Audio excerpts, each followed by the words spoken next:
everybody? This is 6ix9ine Lifestyle Reviews coming back to you again with another review.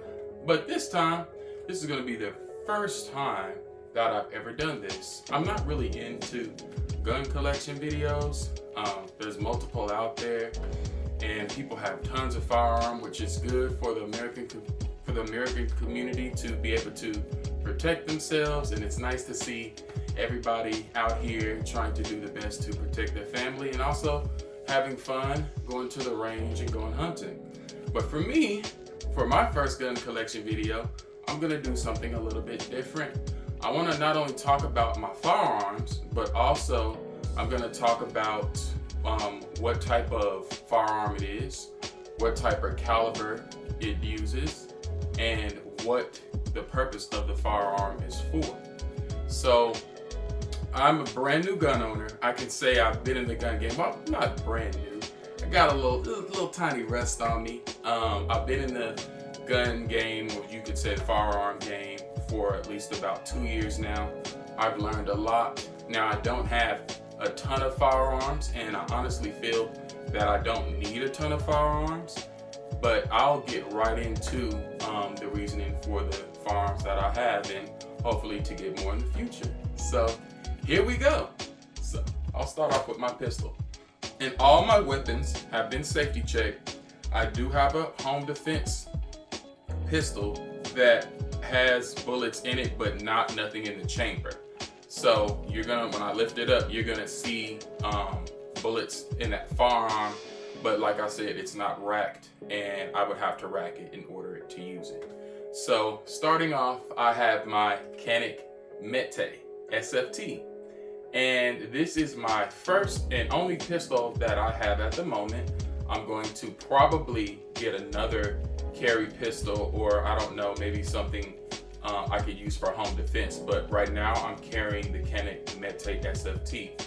And the reason, the name is Canik METE SFT. The caliber that it takes is 9mm. And I like that a lot because you can find 9mm just about anywhere. If you go to the range, they always have 9mm in stock, so you're able to train. They also have 9mm online pretty much anywhere and everywhere you go to search for the firearm ammunition. Also, I like it because it's very controllable, unlike a 40 caliber or a 45 or something like a bigger bullet. I'm able to send more accurate shots down range. Now with training, you can pretty much be good at anything, but I like the 9mm due to the fact that I'm able to stabilize myself after firing one round, and I can have greater follow-up shots. 9mm is very versatile, and they also have different types of ammunition as far as hollow points, FMJs, GHP. So you can really use a 9mm for good use, and it has its advantages and its disadvantages. So this style of firearm, like I said, the Canik METE SFT is, I think it's a 4.5-inch barrel, so it's pretty long. It has great velocity, but also for me, since I'm 6'9", I can still put this in my holster and carry it on me every day. I have a Sealy Cat micro red dot. It's very, very nice, and I'm going to show you. Looks pretty good, just a regular red dot, 3 MOA. I'm not flagging myself. 3 MOA red dot. It has shake awake technology, and it has a 50,000 hour run time, so that's pretty nice to have. And it also has fiber optic sights built into the built into the red dot, so you're able to, if your red dot did not have iron sights on the back, when you put your red dot on, they give you an extra set of sights, so you'll never be out of luck if your red dot ran out. So, but for me, I got dual backup sights. I need to take this off so I can use my sights on here. So the Canik METE SFT, and I can say the purpose for this is to be able to carry it on me, something that is small and concealable, even though I'm not trying to, I'm not trying to let anyone know that I have a firearm on me sometimes. This is great to have. It also has 18 round magazines, and also it goes up to 20. This is a 20 round magazine. So I like this a lot. You can throw a flashlight on here, and also be able to, check areas in the dark. And it's a very, very good pistol. The triggers on the Caniks are amazing, and I've never had an issue with this Canik. I have over 500 rounds through this, and I enjoy it a lot. So this is the Canik METE SFT. I can't wait to get another pistol just so I can have one for home and I can have one on the go. But right now this pistol is literally covering everything I need out of a small little pistol. Well, for its full size, but to me it's kind of small due to my size. So yes, this is the Canik METE SFT. Next, what would I talk about here? Let's see here. Eeny, meeny, miny, mo. Let's talk about my KS-47. And yes, like I said, all my firearms have been safety checked and they're good to go. So I know everybody's looking like, why doesn't he have a brace on that? You know why I don't have a brace on it. So I don't want to get into that whole fiasco because my goodness, there's so many videos, but I'm just ahead of the curve if anything happens. But anywho, this is my KS-47. This is a 10.5 inch AR pistol that takes AK-47 7.62 ammunition and an AK magazine. So that is pretty cool. It's not like the other AR-47s I see that you have a proprietary magazine and you have to make sure that it works well and it cycles well. But this, it automatically comes built and cut out for the for the AK-47 magazines that it uses. So you can use different style of AK magazines. So it's a pretty neat gun. And they also have a heavy buffer in here and an AR-10 spring, so that way it's not beating up the gun. I might put I think it's an H2 heavy buffer in here just to slow it down. But when I was checking my videos and looking and seeing how the bullets were coming out, it was coming out, I forgot the different positions, but it was coming out straight. So to me it was nice and aligned, and it wasn't overgassed like if the bullets were coming out, hitting this brass deflector and bouncing out, letting me know that it's overgassed or if it's shooting back behind the brass catcher, so I know that it's not undergassed. So it seems to be gassed correctly. The reasoning for this pistol, this is my truck gun. I want something that can hit harder than a 9mm. Now I pray to God that I never ever have to use these firearms in a defensive situation, but you never know. And I wanted something unlike the AR-15 pistol that takes 5.56. I know when you chop the barrel down from 16 inches all the way down to 10.5 or something like a 7.5, you really neuter the ammunition. And yes, it will do its job, but I can say for the 5.56 and the 223, it's not really giving the hydrostatic shock that it needs in order to really, for it to be effective. But like I said, it is decently effective. But with the 7.62, when you cut it down from a 16 inch all the way to a 10.5 inch, you're not really losing too much velocity out of it. And from my understanding that the pressures is from the muzzle, it's hitting like a 14.5 AR-15 that would take 223 and 5.56. So that's pretty cool in a 10.5 size package. Like I said, I like this as my truck gun. Also, it's a great a great PDW, little pistol to go to the range with and have fun. The 7.62 round is getting a little bit expensive, but it is still cheaper than 5.56, 300 blackout. So I'm able to grab lots of rounds for this firearm, and I like that a lot. I have customized it. I have a Surefire war comp on here for a 7.62 to keep the muzzle flat. But the real reason is I hate a fireball on any type of my weapons, and you don't want to be in a situation where you're blinding yourself, or in the night when you already got your flashlight going, if you have to protect yourself, and then you're gonna blind yourself with the muzzle. So I put a Surefire war comp on here, and it eliminates 99% of the flash. So that's pretty good. And like I said, these ports right here also keeps the muzzle flat. So that is a great addition to this firearm. And next I have a Enforce WML light. It is pretty sturdy. It's not the sturdiest light out there, but it gets the job done. Boop, boop, boop. So it also has the switch right here. It doesn't have a tail switch where you have to do a pressure pad. Everything is integrated in the light, and it's nice. I like it at the 12 o'clock position, so it's ambidextrous for me. So that's nice. I love that a lot. I have a Lunar Concepts hot pocket on here for heat mitigation, because when you do put a lot of rounds through this firearm, it gets really hot at the barrel, and also the rail starts to heat up. But with this Lunar Concepts hot pocket, I can hold it with my bare hands, and I've already been put about 150 rounds through it, and I'm talking about at a rapid pace. So when it heats up, I'm not really feeling it that much. I have a BCM hand stop right here. It's great for just to lock in your hand so you can get a good placement and keep your shots accurate. And I think also it can be used at a barricade stop, so that's pretty nice. I also have a BCM rail cover up here for also heat mitigation and place to place my hand. Going down here, I have a knockoff Unity riser.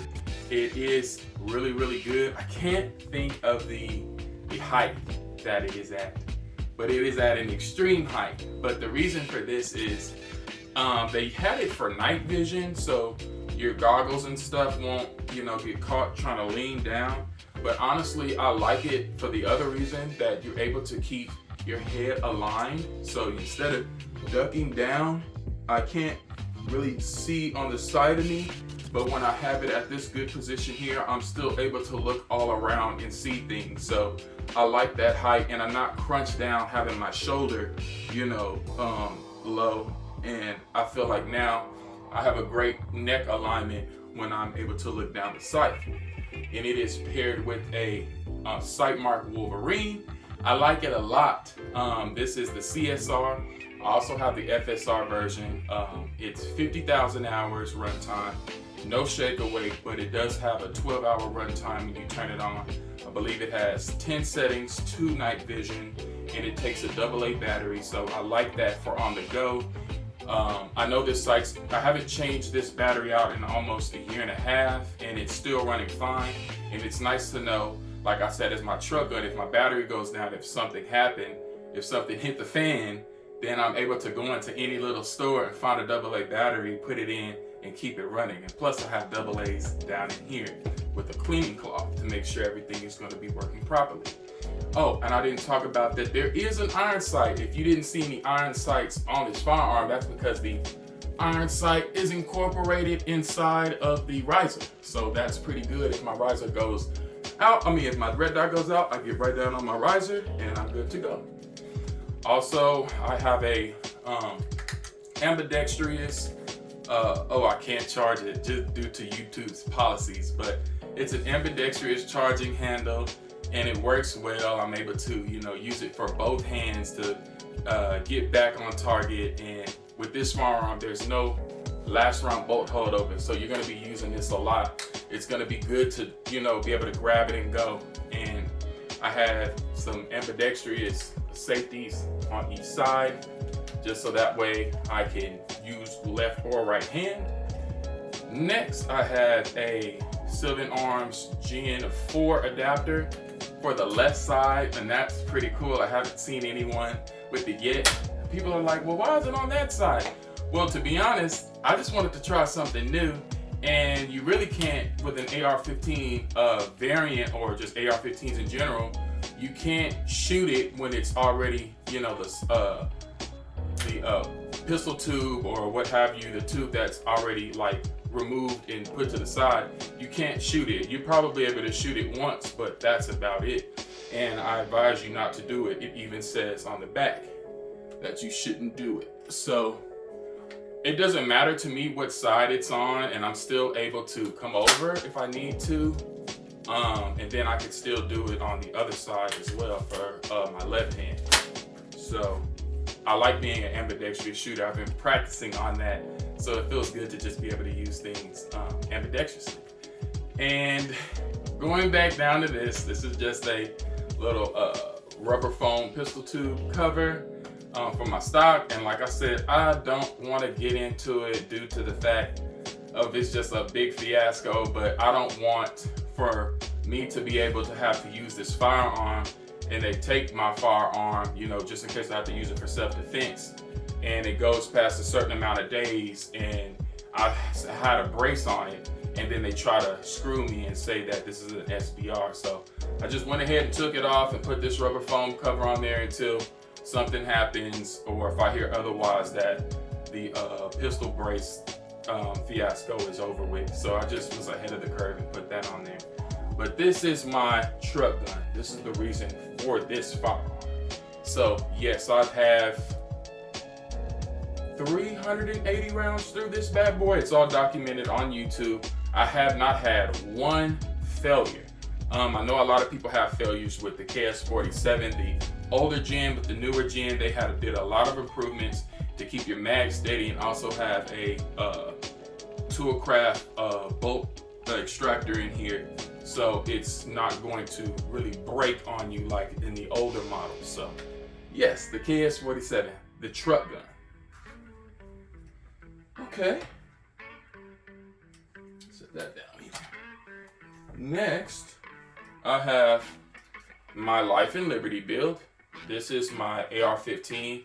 AB is the nickname for this. This is a Air Precision lower and a Brigade Manufacturing 16 inch upper.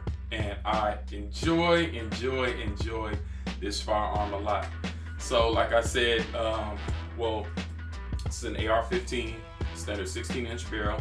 The round is 223 5.56, but it's a 5.56 barrel, so I'm able to use 223 and go back and forth. But it's made for 5.56. It has a 1 in 8 twist, so it could stabilize well between 77 grain ammunition, bow-tail, what have you, all the way down to 55 grain F&J. So it's able to take all of those rounds very well due to the fact that it has a 1 in 8 twist. And I'll get into the twist rates another time because I don't want the video to be too long. But like I said, this is my Life and Liberty build. That's the purpose of this, to be able to, if something was to hit the fan, I'm able to protect myself very well, reach out to certain ranges with my magnifier, just because I know that if there was a SHIT hit the fan, you know, type situation, I'm not worrying about the law of being not shooting under 25 yards, because if you shoot over 25 yards, you have to have a good reason for it in the courts. So I have that just in case, and also being able to go plink at the range if I shoot hogs and stuff out there, not just in a personal defense situation, but this is also to reach out and touch like hogs and stuff. I don't think you can use 5.56 for deer and stuff, especially also in different states, but I'm in the great state of Texas. So yes, so I'll go and talk a little bit about this AR-15. I have a Strike Industries Oppressor Universal on here. That's due to the fact only, I would say, for the range, because I know a lot of times when you shoot your firearms, people on the sides of you are feeling that concussion and that blast. And to me, this mitigates the, well, I wouldn't say mitigates it, but it pushes all the gases and flash forward away from you and away from other shooters. So it's very pleasant. It has holes on the all the way around it, so that way it can keep the muzzle flat, almost like a brake, but it's not a brake. And if you go prone, you're not gonna have a whole bunch of dirt kicking up in your face like a standard 8.2 flash hider. This keeps the dirt and everything pushed forward, so that's nice. But underneath, I have a Son of Liberty Gunworks Knox on here, and it's a flash hider, the flash hider version. The other version that they have of the Sons of Liberty Gunworks Knox has a dead air kind of like in right here, so you can put a dead air suppressor on here, but I just needed the flash hider.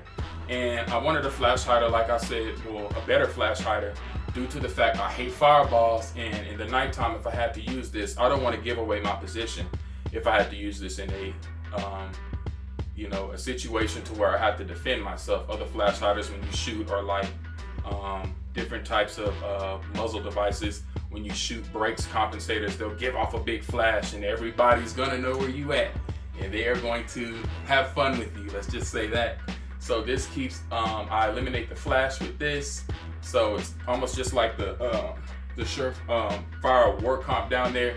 It eliminates 99% of flash, and it has ports at the 12 o'clock position to keep my muzzle flat, but you can have it tuned left or right for each shooter. So that is that. That back on here. Okay, next going down, I have a Olight Odin. I love this light and I don't like this light. I love this light due to the fact that it's super, super bright. 2000 lumens. It's like the sun hitting your face. The candela is decent. It's very, very, like I said, very bright. It can reach out, I believe, to apologize. My camera had died, but back to what I was saying about the Olight, it has a throw meter all the way out to 350 meters, or I believe 250. And I like that because that it can pretty much take the maximized use of the 5.56 caliber. Now I know with the 16-inch barrel, I heard that the range of it will hit past 350 meters, but it's good to know that the most effective range that it has, with the 5.56 and 223 round, is about 350 meters. So it's good that it will cover all of that distance for this AR-15. And I believe that I talked about the pressure pad. It sometimes has a little bit of issues with it, but this light has never, ever, ever failed on me out of 800 rounds that I put through my firearms. So I like this Olight a lot, and I will be getting a Surefire, different lights, but so far they're so expensive, I'm just staying with this Olight for right now. So on the other side here, I have my Magpul MS1 sling, and I like this a lot. I know that it's not the best sling, but it's very, very sturdy and it holds up well. I work out with this firearm sometimes. People might think that I'm weird for that, but I want to see how it holds up, like if I'm jogging in place or running or jumping up and down doing burpees or something. This sling does not fail, and it has never failed on me. And like I said, I'm a very big man. It's able to get very, very wide, so I can use it and be comfortable. And it is attached to a BCM cup, and it locks in nice and tight, and the BCM is known for having good quality products. So I trust my life to this cup that it's in. Going down on the other side, I just got some Magpul rail covers and some BCM rail covers. Not only does it look cool, I'm able to keep the heat mitigation down. So when I'm shooting this rifle and it starts to heat up, the rails may get hot, but I'm not feeling it due to the polymer taking all of that heat and mitigating it for me. So that's a nice addition. I have a Strike Industries SI linked curved foregrip, and it's good for hand placement to keep you stabilized when you're shooting, and also it could be a barricade stop. And with the cable management system that it has in here, you're able to take your light cords. My light is pushed up and the Olight cord isn't as big, so I don't need this for my pressure pad. But I know if you got your pressure pad pushed back and your light pushed back a little bit, you could take this off, and they have ways to where you can put your wires from your pressure pad through here, tighten it back down, and it keeps everything nice and sturdy. So this is awesome, just in case I get a new style of light. So going down here, I have the Sig Romeo 5, and I have the Holosun HX M3X magnifier. This is a Romeo 5, and the Romeo 5 has a runtime, I believe it's a 50,000 hours, and it has Motec technology, basically shake away. So when I set my rifle down it turns off after 5 minutes, and when I pick it back up again, it automatically turns on, so it's nice. And I told you that I have it on a knockoff Unity riser, and I just love the height, so I'm not scrunched down. I can just look through everything and everything's good to go. I have this on the riser, kind of co-witness to it, so that's pretty cool. And I know with the Hollow Sun, I'm able to reach out and hit like hogs or something, or if I'm going to the range, or like I said, I'm going hunting. That's pretty good to have, but I'm really not gonna use this in an everyday situation because I know in the state of Texas, if you shoot past 25 yards, you better have a good reason for it if it's in a defensive situation. So this is just for like the range and hunting, and this is just a good red dot, very, very good and universal for all different types of situations. The iron sight's incorporated inside. Next, going down, I have a Geisley bolt catch. It's very big. You can see, get that in there. It's very big and beefy. So when my bolt open locks back from my last round, I'm able to hit that, and it works very, very well. I'm not really fumbling around trying to find it. Or if I have a malfunction, I'm able to hit this, rack my rifle, and fix that malfunction that's in there. So I like those paddles a lot, and this is a Geisley bolt catch. On the other side, I just have a Strike Industries dust cover. I like it a lot, and I can change those out for different colors, and it knocks just a teeny bit of the weight down from like a standard AR-15 dust cover. So that's pretty cool. All right, next I have a Air Precision Breach door busting charging handle. It's ambidextrous, and I know I don't have a silencer on my firearm, but just a little bit of gas to get back there, and it just knocks everything forward. And like I said, it's very good. It's ambidextrous, the same build quality of the gun, 7075T aluminum. So, and like I said, the gun is 7075T aluminum, so the same build quality. I know it's very, very nice and well built. I have a BCM Mod 3 pistol grip, and I like that a lot. It's nice for my big old hands that I have, and I'm able to grab it and stabilize it well. And it has a little dust flap here where you can put all your cleaning cloths and batteries and whatnot in there. So I like this to me, and I like the bottom of it because that's very essential to be able to carry things to keep this going. Next, I have the Magpul. What is this? The Magpul. Can't remember every name of everything on it. The Magpul Mo SL stock, and this is a pretty cool stock. It doesn't have like battery carrying like little tubes on the side, but it's very slim line, and I'm able to the butt pad is nice, and I'm able to get very good accurate shots with this stock. And it has this little bend tip right here, due to the fact that, you know, a lot of guys in the military or doing security or whatever, using body armor, sometimes the body armor will get snagged on the stock, so they made it curved like this so nothing snags. So that's pretty cool. I have ambidextrous safety levers, and that is about it for my Life and Liberty build, the AR-15 Air Precision Brigade Manufacturing build, nickname code AB. So yes, this is the reason why I have this AR-15.